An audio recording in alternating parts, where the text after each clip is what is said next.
Write what you know. The old adage. I hate that adage. That adage tripped me up for years.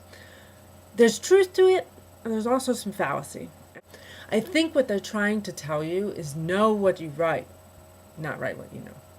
If you're familiar with the topic, it will flow easier, you'll be more accurate, people will believe you more. These are all good things. You need to keep a connection with things that are natural to you. So, I have a story, and in that story, I have a French main character and I have an American main character.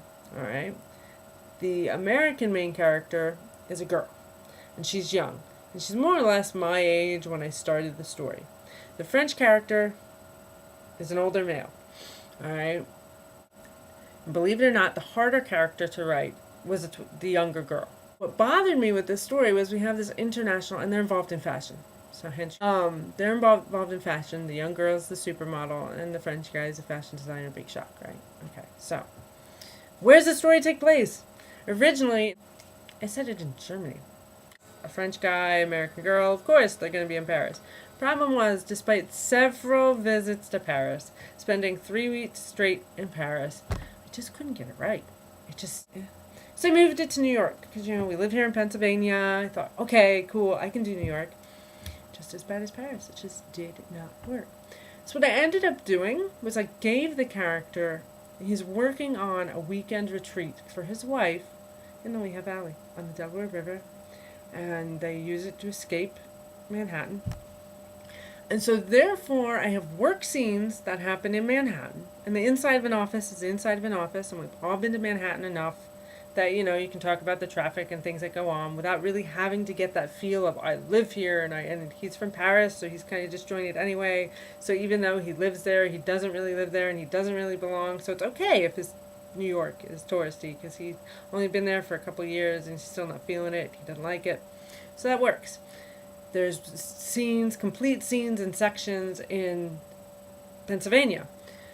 The setting in that place works. The setting, and then I can move them from place to place, and I know exactly where they're going, exactly how they're getting there. And it's second nature for me. I don't have to think about that. I can focus on the characters and the action. That helped a lot because I was no longer hung up on how they would do this in Paris or New York because I knew exactly how they would do it in Pennsylvania because I know Pennsylvania. And I even moved several of the big scenes into further into the Lehigh Valley, into Easton. There's a scene in Williams Township. The house that they bought is in Upper Mount Bethel Township, and it's actually based on my childhood home that I had him completely remodel. So that was totally fun because I'm like, yeah, he bought this old farmhouse, and it was a wreck, and he added on this, and he redid this, and he redid the floors, and it was a house that I always wanted our house to be, but a whole lot bigger. So that made that a lot of fun for me. Don't be afraid of research. Don't be afraid to use the things that are important to you. Every character needs not necessarily quirks or habits, just things that make them real people. And if you base those on your real life or people you keep someone in the back of your mind.